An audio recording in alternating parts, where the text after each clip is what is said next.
यहाँ पे सोर्स के अंदर आता है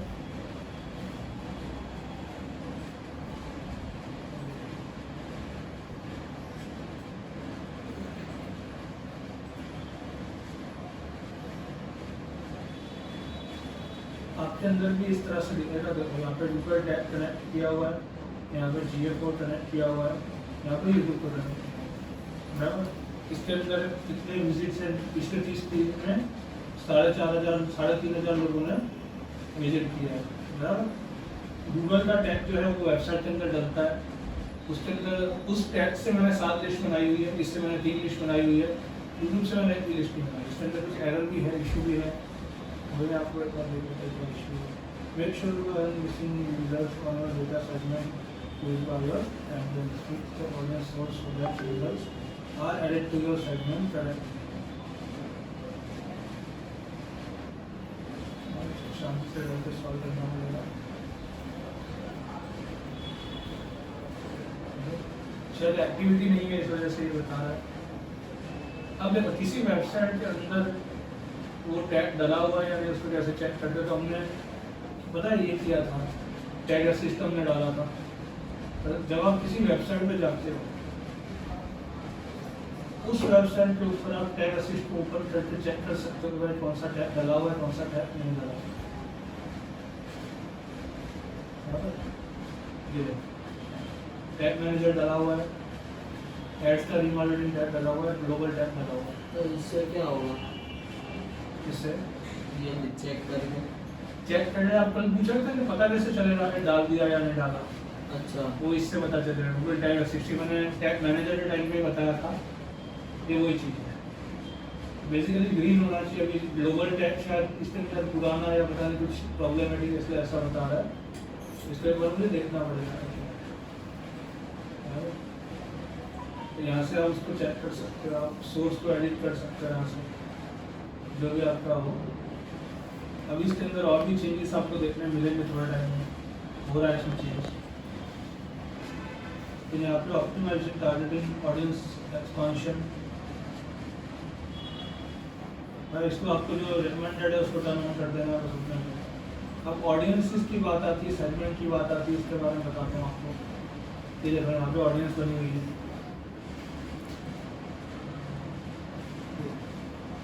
ये सेगमेंट एडवर्ड की लिस्ट है। ऑल यूजर्स ऑफ फ्रेमलाइन GA4, मतलब ये वो सारे यूजर हैं जो मेरी वेबसाइट को विजिट करके गए हैं। कितने लोग विजिट किए हैं? 510। कुछ जगह का है, मतलब कुछ टाइम का होगा, आप उसको कम ज़्यादा टाइम करके बड़ा छोटा कर सकते हैं। तो यहाँ पे ऑल विजिटर गूगल एड्स के विजिटर है, जनरल विजिटर एजुकेशन इंडस्ट्री के विजिटर है, प्रोग्राम रिसर्चर्स, प्रोग्राम रिव्यूअर्स, ये अलग अलग टाइप की लिस्ट है। परचेस ऑफ फ्रेमलाइन GA4, मतलब ऐसे लोग जिन्होंने मेरी वेबसाइट से परचेस किया बट ये मेरी वेबसाइट में नहीं आता, मुझे मेरी वेबसाइट में कुछ परचेस करने का नहीं है। यहाँ पे कस्टमर सेगमेंट है, मतलब आप 2-3 चीज़ को मिक्स करके बना सकते हैं और कंबाइंड है। मैं यहाँ पे बना के बताता हूँ कैसे होता है। लेकिन यहाँ पे आप करोगे तो आपको पूछेगा कि आपको कौन से टाइप की लिस्ट बनानी है, बराबर। जैसे वेबसाइट विजिट है, मुझे ऐसे लोगों की लिस्ट बनानी है जिसने वेबसाइट विजिट की है, बराबर। तो देखो ध्यान से देखो, यहाँ पे मुझे पूछ रहा है कि visitor of web pages, visitor of a page with specific tags. Generally आपको ये यूज़ करना होता है, विजिटर ऑफ वेब पेजेस। अब मैं यहाँ पे ऐसी ऑडियंस बनाता हूँ कि भाई जस्ट फ्रेमलाइन कोर्स पेज विजिटर्स, मतलब ऐसे लोग जिन्होंने मेरी वेबसाइट पे कोर्स वाले पेज को विजिट किया। तो मैं क्या करूँगा, यहाँ पे मैंने ये किया, यहाँ पे विजिटर ऑफ पेज सिलेक्ट किया, यहाँ पे वेब पेज विजिट करूँगा और कितने दिन तक किया, लास्ट कितने दिन से, मतलब कितने दिन के अंदर किया, तो यहाँ पे आपको सिलेक्ट करना है। यहाँ पे जितने ज़्यादा दिन का डेटा आप लोगे उतना आपके लिए ज़्यादा अच्छा है। यहाँ पे बाय डिफॉल्ट आपके पास कितना होता है, जैसे यहाँ पे मैंने लिखा हुआ आता था करीबन यहाँ पे 500-600 दिन का डेटा आता है।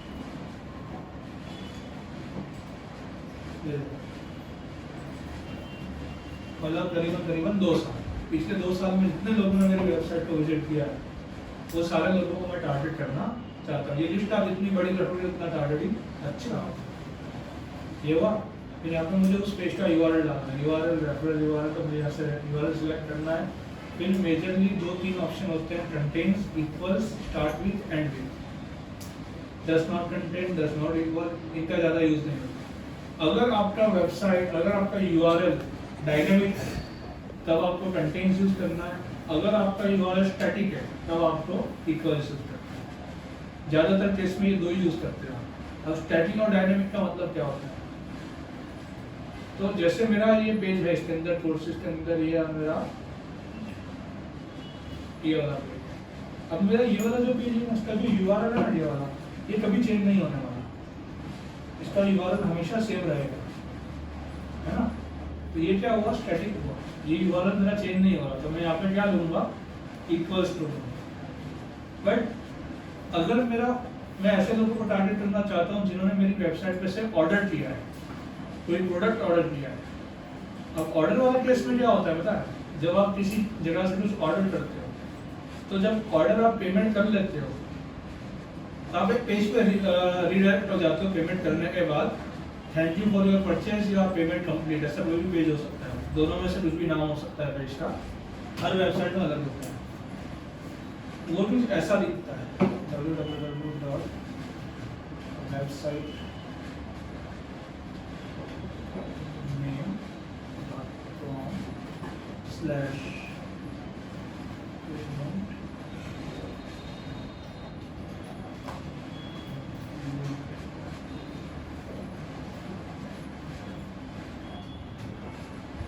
फिर ऐसा होता है।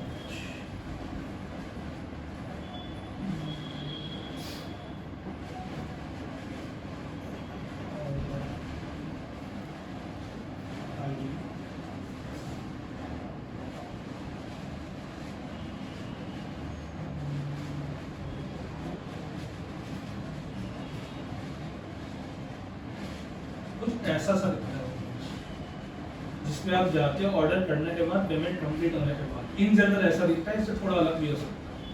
उसमें क्या होता है पता है? यहाँ तक का URL हमेशा सेम होता है, लेकिन इसके बाद की जो ऑर्डर ID है वो हर ऑर्डर के साथ क्या होती है? रैंडम आती है। समझे? लॉजिक समझ में आ रहा है? लॉजिक से सुनना इस चीज कि जब भी ऑर्डर जनरेट होगा, जब भी पेमेंट दे देगा बंदा, अब ऑर्डर हो गया, ऑर्डर कंप्लीट हो गया, वो कब माना जाएगा? जब पेमेंट आ गई तब माना जाएगा। ये वाला जो पेज है वो तभी शूट होगा जब पेमेंट कंप्लीट हो जाती है। जब ये वाला पेज आएगा तो इतनी ID सेम आएगी, order ID is equal to तक सेम आएगी। बाद के जो नंबर है हमेशा रैंडम आएंगे, हमेशा रैंडम आएंगे, सेम नंबर कभी नहीं आएगा। राइट? सिस्टम जनरेटेड होता है। तो इस केस में अगर आप URL डाल रहे हो, मान लो आप ऐसे लोगों को टारगेट करना चाहते हो जिन्होंने आपकी वेबसाइट पे से पहले ऑर्डर किया है। You are targeting the people who have ordered from your website in past, right? उस टाइम पे आप क्या करोगे? URL को इतना ही सिलेक्ट करोगे, यहाँ तक का जो सेम पार्ट है उतना ही सिलेक्ट करोगे। और यहाँ पे जब उसको आप डालोगे ना, तो यहाँ पे इक्वल से डालोगे, यहाँ पे आप डालोगे कंटेन्स, मतलब आधा पार्ट, मतलब कंटेन्स मतलब URL के अंदर इतना होना चाहिए। अब जब इतना है तो वो आइडेंटिफाई कर लेगा कि ऑर्डर कंप्लीट हुआ है। लेकिन अगर आपने गलती से पूरा डाल दिया तो ये कंडीशन कभी मैच होगी नहीं, क्योंकि ये कंडीशन वापस कभी आने वाली नहीं है। ऑर्डर ID हमेशा चेंज होने वाली है। लॉजिक समझ में आ रहा है चीज का? बस। तो जब आपका URL डायनामिक होता है तब आप यूज करते हो कंटेन्स, जब आपका स्टैटिक URL होता है तब आप करते हो इक्वल्स। यहाँ पे मैं जो पेज बना, यहाँ पे जो मैं लिस्ट बना रहा हूँ वो ऐसे लोगों की लिस्ट बना रहा हूँ। मैं ऐसा बोल रहा हूँ गूगल पर कि ऐसे लोगों की लिस्ट बनाओ जिन्होंने पेज कोर्स वाला पेज विजिट किया है पिछले 540 दिन के अंदर। उसके बाद यहाँ पे और भी कुछ है, कुछ लोगों को आप एक्सक्लूड भी कर सकते हो, बराबर। एक्सक्लूड का यूज क्या है वो भी मैं आपको समझा देता हूँ। कि मान लो आप ये सेम लिस्ट आप किसी पर्टिकुलर प्रोडक्ट के लिए बना रहे हैं, लेकिन उसमें से आप ऐसे लोगों को एक्सक्लूड कर रहे हो जिन्होंने ऑर्डर कर दिया है, जिससे वो उनको वापस ना दिखे और आपका पैसा वेस्ट ना हो। तो उस टाइम पे आप क्या करोगे? जिन्होंने ऑलरेडी ऑर्डर कर दिया उनको आप क्या कर दोगे? एक्सक्लूड। तो जैसे जैसे जो जो बंदा ऑर्डर करता जाएगा उसको आपकी ऐड दिखना बंद हो जाएगी। आपने कभी ऐसा नोटिस किया कि आपको ऐड बार बार दिख रही हो, आपने वो प्रोडक्ट आपने जैसे ही परचेज की वो ऐड आना बंद हो गई। वो ऐड कभी ध्यान से देखना, कभी ऐसा करते रहना, बराबर। तो वो उन्होंने ये सेटिंग की होती है कि जैसे ही आप ऑर्डर कर देते हो, जैसे आपने परचेज कर लिया, वैसे आप इसके अंदर से बाहर हो जाओगे, मतलब बाद में रीमार्केटिंग में आप शामिल नहीं होंगे। इससे क्या होगा कि सामने वाले का पैसा बचेगा, समझे बात। तो यहाँ पे ये मैंने डाला। अब यहाँ पे एक ऑप्शन है प्रीफिल ऑप्शन। प्रीफिल ऑप्शन का मतलब क्या है कि अगर मैं प्रीफिल ऑप्शन सिलेक्ट करता हूँ तो पुराने 540 दिन का डेटा भी ये डाल देगा उस टाइम। अगर मैं यहाँ पे स्टार्ट विद एम्प्टी करता हूँ तो ये 0 से स्टार्ट करेगा, मतलब आज इस लिस्ट में 0 लोग होंगे, फिर कल आज और कल मिला के 24 घंटे में जितने लोगों ने विजिट किया वो कल इस लिस्ट के अंदर ऐड हो जाएंगे। इस तरह से लिस्ट चलेगी। अब गूगल के पास तो पुराना डेटा है ही, अगर आप मानोगे कि भाई मुझे प्रीफिल डेटा दो तो दे देंगे। मतलब आज से 540 दिन पहले जिसने आपकी वेबसाइट देखी थी वो इस लिस्ट में आ जाएगा।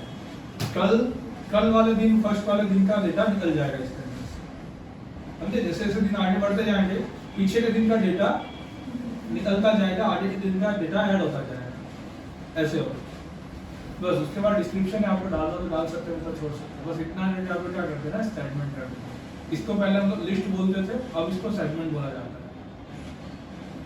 देखो यहाँ पे कुछ और भी, similar segments will be removed in my 23 and will no longer be available to add to campaigns and add rules. ये थोड़ा और अच्छा करने के कारण कोई सिमिलर सेगमेंट जो है वो अपने आप डिलीट हो जाएंगे। तो देखो अब ये पॉपुलेट हो रही है, मतलब गूगल डेटा दे रहा है अभी थोड़े टाइम के बाद यहाँ पे नंबर दिखने लगेगा, जैसे यहाँ पे दिख रहा है। अब इस लिस्ट को अगर मैं देखूंगा तो कितने दिनों की आपको पता चल जाएगा, 540। तो 540 दिन के अंदर करीबन 500 लोगों ने विजिट किया है, मतलब एक दिन में एक बंदा विजिट कर रहा है, ऐसा बोल सकते हैं। अब इससे होता क्या होता है, ये लोग ने सब कुछ कनेक्ट किया ना, इससे सारा डेटा वो लेके आता है। मतलब एक बंदे ने मेरी वेबसाइट विजिट की तो मेरे टैग से वो आ गया इस लिस्ट में, फिर उसने मेरी वेबसाइट विजिट की। अब वही बंदा गूगल, उसी बंदे का डेटा मुझे कौन दे देगा, गूगल एनालिटिक्स भी दे देगा। और शायद उस बंदे ने मेरा यूट्यूब चैनल भी चेक किया होगा जाके, तो वहाँ से भी डेटा आएगा, भाई इस बंदे ने यूट्यूब भी देखा है। तो सारे डेटा को क्या कर देगा, कंबाइन कर देगा। अब जितना भी डेटा कंबाइन होता जाएगा ना, उतना रिजल्ट एक्यूरेट होता जाएगा, समझे। जितना रिजल्ट कंबाइन हो जाएगा, जितना डेटा कंबाइन होगा उतना रिजल्ट अच्छा होगा, एक्यूरेट होगा, समझे आप। इस तरह से लिस्ट बनती है। इस तरह से हम अलग अलग चीज़ों का लिस्ट बना सकते हो। सिमिलरली ऐप के लिए होता है, ऐप के अंदर भी अलग अलग टाइप के होता है, और उसके लिए पहले आपके पास एप्लीकेशन होनी चाहिए, एंड्रॉइड ऐप आपके पास पहले होनी चाहिए। तो मेरे से नहीं होगा ऐप वाला, कैसे होगा, ऐप है ही नहीं तो।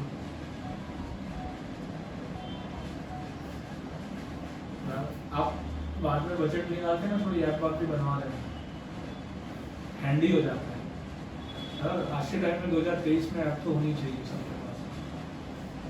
ऐप पे आने का क्या खर्चा होता है? 35-40 हज़ार से स्टार्टिंग होता है।